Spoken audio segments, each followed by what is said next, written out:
자, 여러분 2부 또 시작해 보겠습니다. 기도. 자, 유효한 기도에 몇 가지 중요한 요소가 있습니다. 우리가 정말로 효과적으로 기도를 해야 되잖아요. 기도를 했는데 우리가 엉뚱하게 기도하면 되게 시간 낭비고 응답도 안 되고 정말 그냥 헛수고 하면은 되게 힘들잖아요.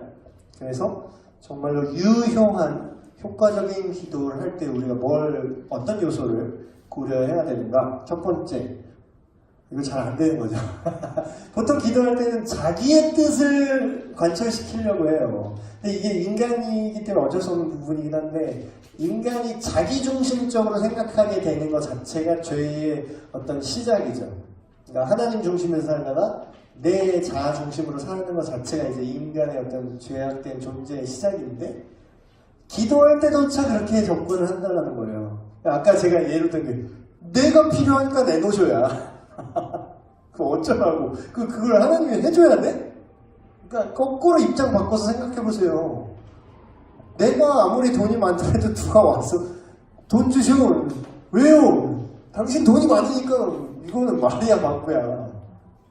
그러면 우리가 기도를 할 때 하나님의 뜻 안에서 기도를 해야 된다는 거죠. 이거는 어떤 선택의 여지가 있는 게 아니라 우리가 하나님한테 맞춰야 되는 거예요. 그를 향하여 우리가 가진 바 담대함이 이것이니 그의 뜻대로 무엇이든지 구하면 그가 들으신다. 이루어주신다.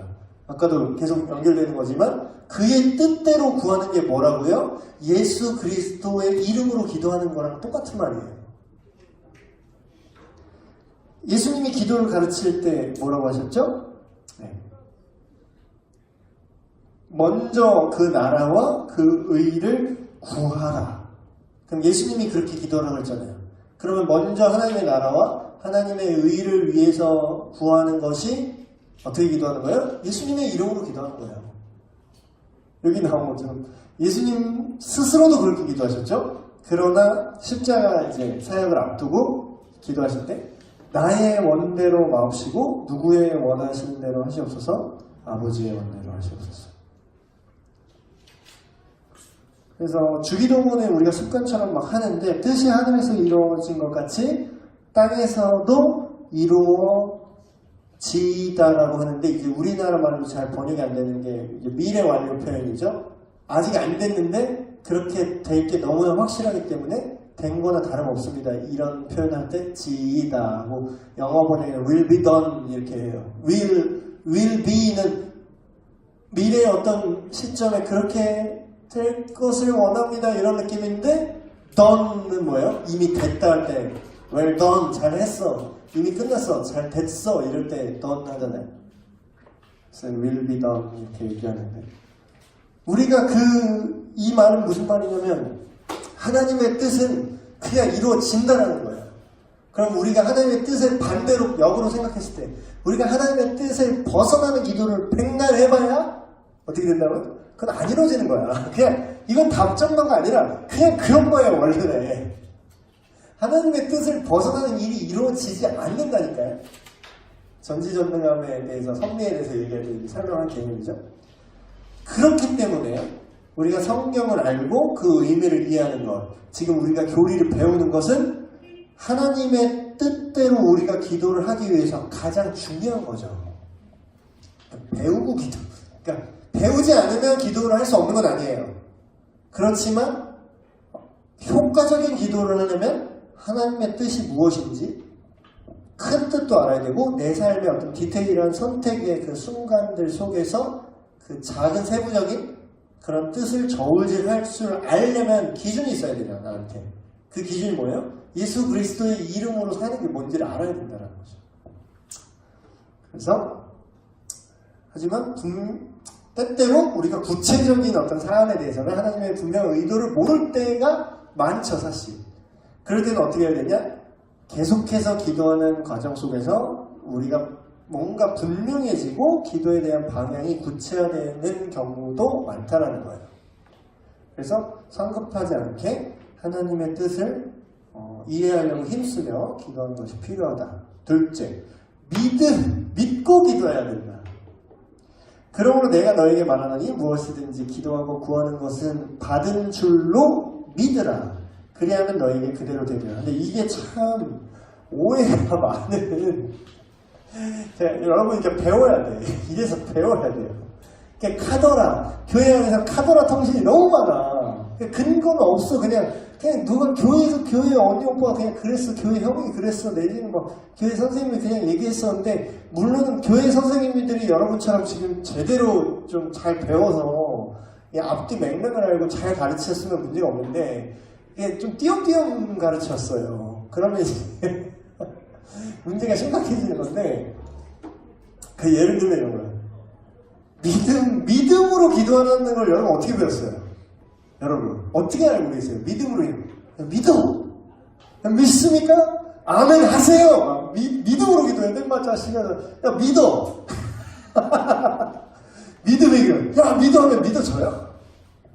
그게 되는 거면 일 참 되게 쉽겠다. 모든 것이 믿으면 다 이루어진다며. 그럼 그냥 믿기만 하면 되겠네. 근데 믿습니까? 아멘 하세요. 아멘 한다고 그게 믿어져요? 제가 너무 시니컬한가요, 제가? 그러니까 좋은 게 좋은 거라고, 야, 믿습니다. 자, 아멘, 믿습니까? 믿습니까? 이런 옛날에 무슨, 패러디하고 막 나오잖아. 아멘, 할렐루야. 그게 좀 남용되는 게 난 싫어, 개인적으로. 그게 좀 안 좋은 것 같아요. 그러니까 처음에는 좋았어. 본인이 진짜로 믿으셔서, 아멘 할렐루야 하는 걸 나는 그거 맞지 않아요. 근데 그게 제가 누누이 얘기하는 거죠. 당위성만으로 그게 되지 않는다고. 뭔 얘기인지 아세요? 믿습니까? 아멘 하세요. 여러분 아멘 하면 다 되면은 그거 뭐 다 됐지 뭐. 그거 왜 안 될까요? 제가 얘기하잖아요. 여기 써놨죠. 이게 별표하세요. 이게 진짜 줄 긋고 별표하셔야 돼. 믿음은 선동으로 생길 수 없습니다. 오직 뭘로 생긴다고요? 하나님과의 관계만이 믿음이 생기게 해요. 아니 관계가 개뿔 하나님 아는 것도 없는데 뭘 믿습니까 하면 아멘 하면 믿어져요? 아멘 하면 그 아멘이 무슨 마법의 단어예요? 뭐 요새 영화 개봉에 샤잠 외치면 뭐 슈퍼히어로 되는데 왜 샤잠 그거랑 똑같은 거 아니야. 개념이 그거랑 뭐가 달라. 샤잠 외치면은 뭐 슈퍼히어로 된다며. 아멘 하면 돼요? 나는 그 목사님들이 잘못 가르친다고 봐, 그거는. 그런 말을 하면 안 돼. 왜냐면 사람들이 오해하잖아. 그게 내가 진짜로 믿음이 있어서 아멘 하면은 괜찮은데, 그거를 사람들이 착각한다고요. 그래서, 믿음은, 제가 써놨죠. 자기 신념이 아니에요. 그러니까 이걸 가장 크게 착각해. 내가 이게 돼야 돼. 이건 무조건 되는 거야. 이건 돼야 돼 하고 막 자기 최면을 건다니까, 사람들이. 그러면서 막 하나님 뺐어. 하나님 이거는 무조건 되는 겁니다. 하나님 이거는 믿습니다. 그건 네 생각이지. 그건 네 생각이지. 제가 너무 시니컬한가요? 근데 이걸 좀 아셔야 돼. 그러니까 여러분 엉뚱한 포인트에서 되게 막 광신과 참된 믿음을 구분을 못한다니까. 그래서 여러분 믿음은 하나님과의 진실한 교제. 여기서 말하는 진실함이라는 건 네 마음만 진실하면 안 돼요. 인격적인 관계라고 그러죠. 자기는 되게 진실이야 항상. 되게 이게 광신적인 사람의 특징이 자기만 진심이라는 거예요. 앞에서 말했던 하나님과의 관계와 하나님의 뜻도 제대로 이해하지 못하고 있습니다. 그렇죠? 그래서 믿음은 공허한 소망이나 광신적 자기 암시가 아닙니다. 스스로 만들어낸 감정적 고향으로는 믿음을 불러일으킬 수가 없다는 걸 아셔야 되고, 믿음은 어떻게 나온다고요? 믿음은 들음에서 나는데 뭘 들어야 된다고요? 그리스도의 말씀을 들음으로 알아야 된다. 그리스도의 말씀을 듣는다는 건 무슨 뜻인가요? 하나님을 알고 하나님과의 인격적 교제 안에서 그분을 신뢰하게 되고 그분을 믿게 된다는 거예요. 그러니까 우리가 좀 입체적으로 좀 이해합시다. 너무 단편적으로 가지 말고. 그렇죠? 자, 3번 순종. 제가 그런 얘기를 하잖아요. 하나님의 뜻 얘기할 때 저도 옛날에 그래요. 하나님의 뜻을 알고 싶어요. 이런 이제 순수한 청년들이 참 많습니다. 하나님의 뜻을 알려주세요. 나의 삶을. 난 진짜 진심이야. 진짜 눈물을 흘리면서 기도해. 진짜로. 이게 너무 진심이 느껴져. 근데 저도 옛날에 그랬지만 되게 안타까운 건 제가 이제 아니까 그런 청년들 있으면 이게 톡톡하고서 얘기해줘요. 뭘 그렇게 기도를 하니? 너의 인생, 제가 이제 하나님이 나한테 뜻을 알려주셨으면 좋겠어요. 막 그냥 알겠는데, 야, 너 하나님이 알려주면 너 그걸 할 수 있을 것 같아? 그래요, 제가. 모르니까 미치겠는 거잖아, 얘는 지금. 알려주세요. 그게 궁금하잖아. 나를 향하신 하나님도. 그럼 그 얘기는 너 알려주면 할 수 있을 것 같니? 그렇대. 야, 이미 알려준 것도 안 하면서 뭐라 알려주면. 이미 하나님도 다 알려준 것도 지금 전혀 신경 안 쓰고 있잖아. 그 얘기는 뭐예요? 순종하지 않는 기도는 알려주면 어쩔 건데 못 따라가요, 그거를. 저도 옛날에 제가 하나님이 알려만 주면 내가 그걸 할 줄 알았어. 근데 못 하더라고, 내가 아직 그 수준이 안 되더라고. 그럼 뭐예요? 이미 하나님께서 분명히 알려주신 말씀에 내가 순종할 준비가 안 되어 있을 때 그 기도가 되게 공허해지는 겁니다. 물론 모든 일에 100% 우리가 순종할 수는 없어요. 100% 순종 안 하면 하나님 기도 안 들어줘, 이런 뜻은 아니에요. 그렇지만 실제로 우리가 순종하여 우리 삶이 거룩해지고 그러면 하나님의 기도 응답이 되는 상관관계가 분명히 존재한다는 거예요. 실제로 의인의 기도는 역사하는 힘이 크니라 이렇게 나오죠. 의인이 뭐가 의인이에요? 예수님을 믿고 예수님의 말씀대로 예수님의 이름 안에서 사는 사람들이 의인이잖아요. 그렇죠? 네 번째, 죄의 고백. 이게 정확하게 그런 표현이 있어요. 이사야서인가? 거기에 그런 내용을 막 하나님이 계신다면 우리가 왜 이럽니까? 막 이게 한탄한 장면이 나와. 하나님이 계시면 왜 우리가 이렇게 고통받습니까? 우리 나라는 다 망하고 팔리고 막 고통당하고 막 이렇게 되지 않습니까? 나라가 좀 어지럽지 않습니까? 근데 거기에 뭐라고 얘기하냐면 하나님이 사랑이 없어서 너희를 돌보지 않으시겠느냐? 하나님이 손이 짧아서, 이 얘기는 오늘날 말로 번역하면 하나님의 능력이 부족해서 너희를 구원하지 못하시겠느냐? 그럼 왜 니네가 이런 줄 알아? 이는 너희 손이 피에 절여져 있고 너희 죄악이 하나님과 너희의 얼굴 사이를 가로막아서 너희가 기도해도 그분께서 듣지 않으시게 됐다. 이렇게 얘기해요. 자, 이걸 설명해 드릴게요. 지금 막 우리 아들, 딸이 막 죄를 졌어. 막 진상짓을 막 했어. 막 혼날 일을 막 했어. 그래서 막 진실의 방으로 해서 막 씩씩거리면서 진실의 방에서 막 심판을 하면서 이게 죄에 대해서 막 네가 이런 잘못을 했냐 어쩌네 지금 이러고 있어. 근데 갑자기 예를 들어서 우리 딸이 아빠 초코 사줘 그러면은 그 맥락에서 내가 그래 초코 여기 있다 이럴까요? 지금 너와 나 사이에 너의 그 죄가 지금 가렸어. 이 관계를. 그럼 뭐예요? 자, 지금 이 타이밍에는 하나님 우리를 구원해 주세요. 하나님 우리를 좀 잘 살게 해주세요. 난 너무 힘들어. 이 타이밍이 아니라고. 뭐부터 해야 돼요? 관계 회복부터 하라고. 죄 때문에 깨진 하나님과의 관계. 그럼 뭐부터 해야 돼요? 지금도 어떤 교회는요. 예배 시간에 이걸 아예 형식으로 넣은 교회가 있어요.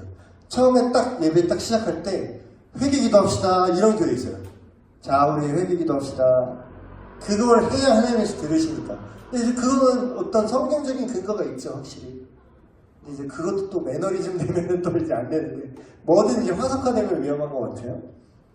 그래서 죄의 고백을 하는 것이 우리가 하나님의 기도하는 거에 필수적인데 그렇다고 또 제가 가운데 주의사항 했죠.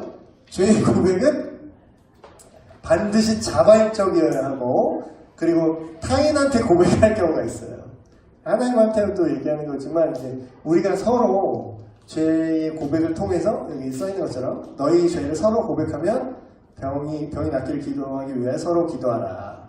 의인의 강구는 역사는 힘이 크다. 그래서 서로 죄를 고백하는 문화가 그렇게 낯선 문화는 아니었습니다. 그래서 초대교회 때도 많이 이제 했던 건데 이거는 오늘날의 섣불리 막 하면은 되게 위험해요. 예를 들어 자백 기도를 강요해서는 안 돼요, 여러분. 여기 또 수련회 이렇게 기획하시는 분들 많을 텐데, 수련회 가서 막 자백 타임 막 이래가지고 불 끄고 막 밴드로 조신 다음에 막 분위기 막 유도해가지고 막 슬픈 분위기 막 나와. 하나님이 이러셨는데, 우리를 위해서 이러셨는데, 우리 죄를 지금 고백합시다! 그래서 막 자꾸 선동해가지고 억지로 막 어거지로 죄 고백하지 마. 하면은 이제 큰일 납니다. 그러면 어떻게 되냐면, 그때는 막 분위기 휩쓸려서 막 말해. 막 내가 막 뭐도 했고요. 막, 그래서 막, 아이씨, 여기서 말할 수 없는, 막 얘기해. 근데 이제 맨정신 되잖아요? 교회 못 나옵니다. 그러니까 선동하지 말라고, 제발. 교회에서 이런 선동이 좀 없었으면 좋겠어. 그러니까 그렇게 자신이 없나요? 그렇게 이 진리를 그냥 담담하게 딱 전하면 성령님이 그 역사하실 거라는 그런 확신이 없나? 뭐가 이렇게 쫄려요? 뭐가 이렇게 불안하죠? 그래서 뭘 이렇게 스스로 막 만들어내야 돼. 근데 이거를 우리가 좀 내려놔야 될 것 같아요. 정말로 담백하게 진리를 전해도요. 그렇다고 뭐 모든 프로그램 뭐 밴드 하지 마라 뭐 이런 건 아닌데 그 차이가 되게 미묘할 수 있다는 거죠. 그래서 자발적으로 기도하면 자발적인 건 성령님의 역사죠. 내가 지금 간증이라는 게 사실 원래 그런 거잖아요. 내가 옛날에 이랬는데 내가 사실 뭐 어쨌고 근데 내가 지금 이제 큰 죄인임을 내가 깨달아서 하나님의 은혜 안에 살겠습니다. 이게 간증이잖아요. 근데 자발적으로 나오는 건 괜찮은데 그러니까 뭐든지 인위적인 건 되게 안 좋아요. 저 되게 그런 거 되게 추구하지 않아요? 저를 이제 오래 보신 선생님들이나 이러면 제 성격을 알아요. 난 인위적인 거 난 너무 싫어. 막 어거져. 그래서 막 제가 막 그런 것도 안 해요. 이번 PSP 할 때도 저 모집하는데 아주 지금 속으로 되게 쫄리거든요. 아씨. 근데도 막 내가 막 누구 이거 합시다 우리 이거 하세요 이거 하셔야 돼 이런 얘기 저 안 하잖아요. 왜 그걸 안 하냐면 그렇다고 뭐 그걸 하는 게 무조건 잘못했다는 건 아니에요. 또 개인 성향 차이도 있는데 저는 이렇게 인위적으로 했을 때 잘못되는 거를 좀 많이 봐가지고 좀 성향적으로도 그게 좀 안 맞고 그래서 그래도 누가 대신해서 그렇게 땡겨주면 감사하긴 하죠. 근데 이제 그거를 적당히 땡기는 건 괜찮아. 근데 막 분위기 유도하고 막 선동해가지고 막 개인의 자유의지를 완전히 침해하는 정도 수준까지 그렇게 가는 건 되게 위험하다.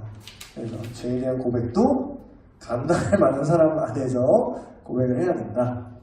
네, 5번째, 다른 사람을 용서하기. 이거는 대놓고 성경에 많이 나오죠.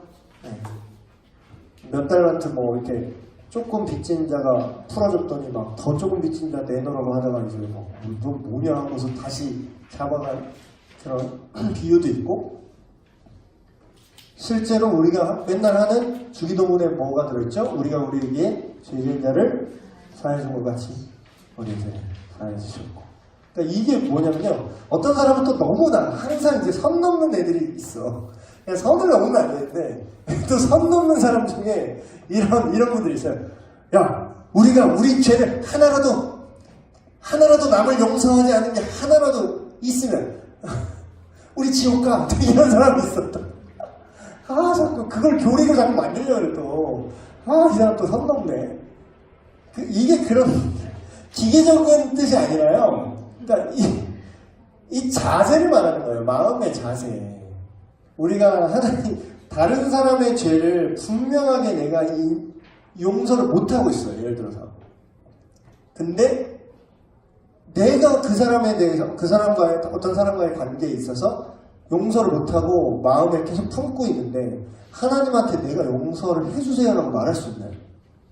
그러니까 그냥 하나님이 우리에게 주신 그냥 양심적으로 그냥 생각을 해보면 답이 나와요.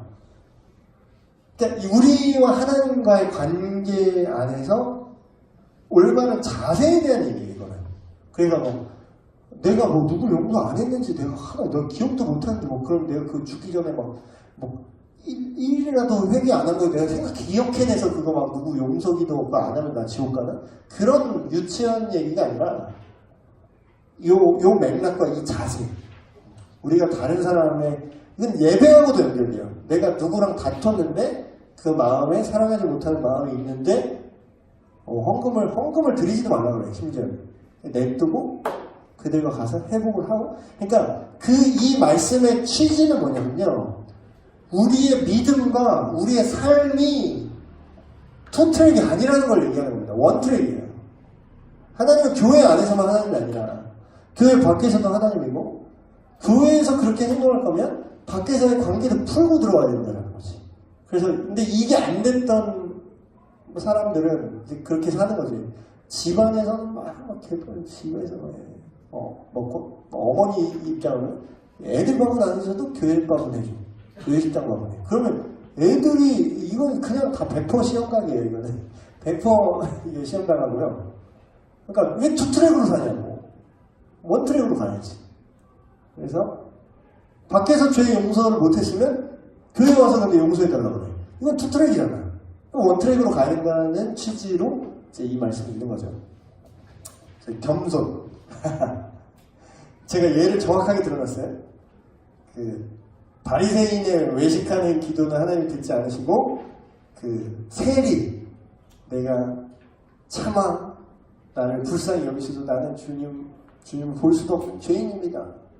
겸손한 마음을 드렸답니다. 이거를 오늘날의 버전으로 좀 바꾸면, 교만한 노회장 목사, 노예들의 장 목사의 기도보다 이제 막 예수 믿기 시작한 겸손한 전과자의 기도를 오히려 하나님 들으신다는 거죠.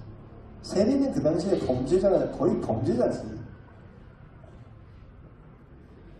그러니까 우리가 겸손한 자세를 하지 않는 교만한 기도는 그렇게 할 거면 하지 마세요. 그냥 시간 아까우니까 하지 말고. 그래서 우리가 회개하면은 겸손하게 됩니다. 사람이. 이게 다 연결이 되죠. 7번째, 이게 제일 이제 우리를 힘들게 하는 건데, 응답받지 못한 기도는 도대체 어떻게 이해해야 하는가? 일단 두 가지로 좀 나눠서 이해할 수 있는데, 첫 번째는 하나님의 때를 기다려야 할 때. 우리가 하나님은 자판기가 아닙니다, 여러분. 그거 시기도 마찬가지예요. 신목사님이 말했어. 그래, 잘 배웠어. 그래, 내 다 맞췄어. 내 생각할 때, 이게 진짜 하나님의 나라, 하나님의 뜻이야. 와, 이게 각이 지금 완벽해. 예수님의 이름이야. 이것은 곧 예수님의 이름 안에서 기도하는 게 확실해. 자, 지금 해주세요! 지금 내놓으라고, 지금. 그러면, 네가 지금 달라고 하면 내가 지금 줘야 되는 거야? 그건 또 별개의 문제일 수 있죠. 어느 타이밍일지는 하나님이 가장 좋고 가장 최선의 때를 내가 알아요? 하나님이 알아요? 하나님이 아신다는 거지. 그래서 우리는 하나님이 계획하고 계신 지혜로운 시기에 대해서 우리가 스스로 잘 모른다는 것을 인정을 해야 되고, 때때로 그렇기 때문에 기도응답을 위해서 오랜 시간을 기다릴 줄도 알아야 되는 거죠. 두 번째, 이건 좀 슬픈 거. 구하는 내용이 하나님의 뜻에 맞지 않거나, 아까 뭐라 했죠? 오히려 우리에게 해가 되는 경우, 그건 하나님이 안 들어주는 게 복이에요. 그걸 들어주면 큰일 납니다. 그래서 평생을 걸쳐 기도했음에도 불구하고 결국 끝까지 살아있는 동안, 심지어는 살아있는 동안 기도 응답 못 받을 수도 있어요. 근데 내가 죽은 다음에 이루어지는 경우도 많아요. 그쵸? 근데 이제 이러면 또 억울하잖아. 그러면 뭐예요? 또 이러는데. 제가 오늘 설교에서 뭐라고 했어요? 우리가 100살 살고 죽으면 땡깁니까, 우리가? 왜 안 믿는 사람처럼 생각을 하죠? 그럼 우리는 어떻게 생각해요? 예수님처럼 생각을 해야 되는데, 예수 이름으로 기도를 한다는 것. 예수님을 믿는다는 건 영원의 관점으로 우리가 생각할 줄 알아야 되는 거죠. 그러면 지금 살아있는 동안 내 기도가 안 이루어질 수 있어요. 근데 실제로 많은 선교사님들이 그랬고, 우리나라에 들어온 선교사님, 조선의 마음이 보이지 않습니다. 이 땅에 어떻게 예수님을 믿게 될까요? 그분 죽었어요. 근데 지금 그 열매를 지금 우리가 보고 있잖아요. 그분 모를까? 영원한 하나님 나라에서 영원이라는 시간 속에서 그 기도가 응답되었음을 아시겠죠. 그렇기 때문에 우리의 삶이 죽음 이후에도 영원히 계속되기 때문에 우리의 기도가 응답되지 않았을지라도 의미가 있다. 마지막, 찬송과 감사. 시작을 어떻게 하죠? 기도 어떻게 해요? 라고 물어봤을 때 예수님이 주기도문 가르쳤는데 처음 시작 부분이 하늘에 계신 우리 아버지요, 아버지의 이름이 거룩히 여김을 받으시오. 이거는 그분을 높이는 찬송이죠. 시작이 찬송으로 시작됩니다. 그리고 또 다른 성경에 뭐라고 얘기했죠? 아무것도 염려하지 말고 어떻게 기도를 하라고요? 모든 일에 기도와 간구로 너희 구할 것을 쓸데를 쓰면서 구하라고했어요? 의심하면서 구하라고했어요? 하나님 맡겨놓은 듯이 구하라고 했어요? 뭐라고 그랬어요? 감사함으로 하나님께 아뢰라고 나오죠. 이게 왜 이거는 근데 사실 중요하다고 생각을 많이 못하세요. 찬송과 감사는 기도와 별개라고 생각하는 분들이 정말 많은데, 아까 제가 기도의 그 요소에 네 가지 얘기할 때 뭐라고 했죠? 기도가 뭐라고 했죠? 하나님과의 인격적인 교제라고 했죠? 그렇다는 건 뭐예요? 하나님과 교제와 대화이기 때문에 하나님을 대할 때 어떤 반응이 나오죠? 하나님이 누군지를 알면 알수록 하나님을 찬송하게 되고요. 하나님이 우리에게 해주신 그런 것들이 무엇인지 의미를 알면 알수록 어떤 반응이 나온다고요? 감사의 반응이 나올 수밖에 없습니다. 그러니까 올바른 인격적인 교제를 하고 있는 상황에서 하나님께 기도의 관계를 유지한다면, 하나님께 기도를 한다면 찬송과 감사는 그냥 딸려 들어가는 거예요. 그냥 기본 옵션으로 들어가는 거예요. 그 안에. 그래서 감사해야 또 된다고 하니까 이것도 입버릇처럼 하게 되는 건 아닌 것 같아요. 하나님 감사합니다. 또 이렇게 시작해야 정말 감사하니? 그래서 우리는 항상 그 틀에 얽매이는 걸 조심해야 돼요. 인간이기 때문에 어쩔 수가 없어요. 그래서 때로는 그 표현을 좀 바꿔보는 것도 팁이 돼요. 그러니까 버릇처럼 기도하잖아요. 우리가 하나님 감사합니다. 그런 말투 그냥 다 빼고 그냥 때로는 애기처럼 기도할 필요도 있는 것 같아요. 하나님 어쩌고 저쩌고요. 그랬어요. 내가 지금 이래요. 이런데 그래도 이런 건 해주셨네요.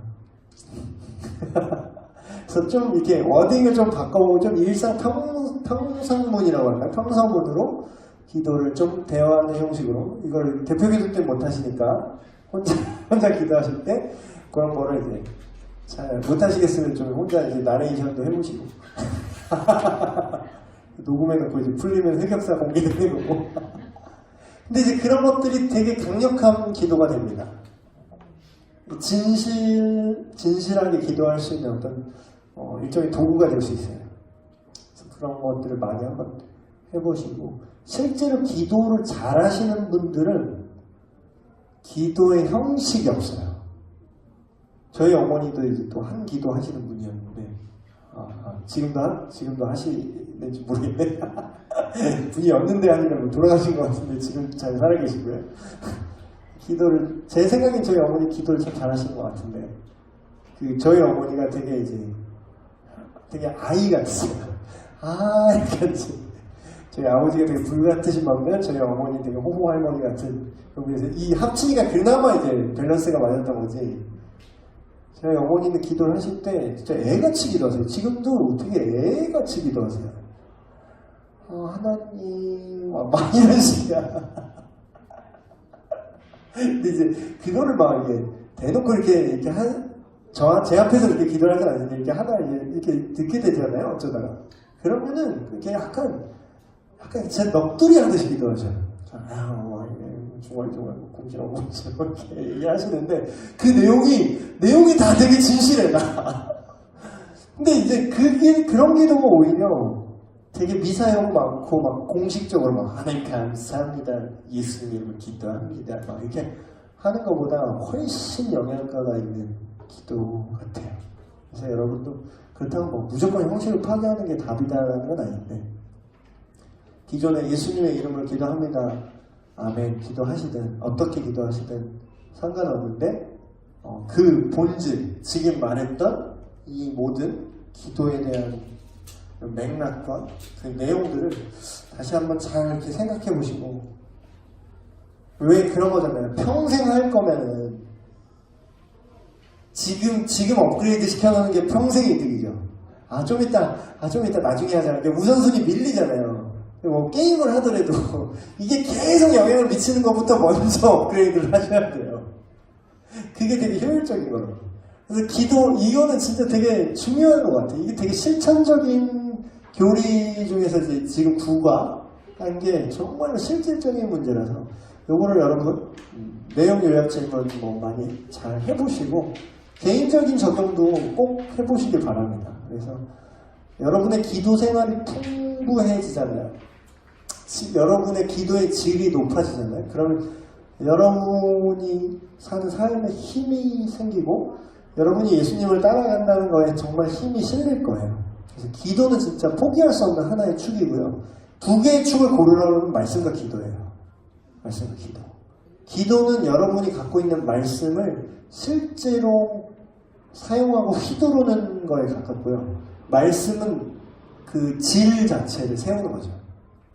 둘 중에 뭐 굳이 먼저 하려면 말씀에 맞긴 한데 기도가 없으면 쓰지를 못해요. 써먹지를 못하는 거죠. 기도가 없으면. 그래서 제 아닌 게 아니라 사탄이 제일 쫄 때가 어떨 때라고요? 우리가 기도할 때 이렇게 된다는 거죠. 기도 안 하는 사람은 전혀 두려워하지 않아요. 네가 성경 읽으면 뭐해? 쓰지를 않는데. 하나님 네가 알고 살아가면 뭐해? 그걸 뭐 땡겨 쓰지를 않는데. 자, 기도하고 마치겠습니다. 하나님 아버지, 오늘 기도에 대해서 성경이 말하는 바 교리를 우리가 살펴보았습니다. 우리가 날마다 기도하고 자주 기도했었으나 우리가 기도에 대해서 알지 못했던 부분 다시 한번 하나님의 말씀을 통해서 세워나갑니다. 이 말씀을 토대로 강력한 말씀을 붙들고 우리가 올바른 기도 생활을 하길 원합니다. 주님 말씀이 우리의 기도 안에 항상 살아 숨쉬게 하셔서 우리가 기도하는 모든 것들 하나님의 은혜 가운데 모두 다 응답받고 또 기도를 통하여서 하나님과의 깊은 교제를 날마다 할 수 있는 우리 되게 하여 주시옵소서. 우리 주 예수 그리스도의 이름으로 기도하옵나이다. 아멘. 네, 마쳤습니다.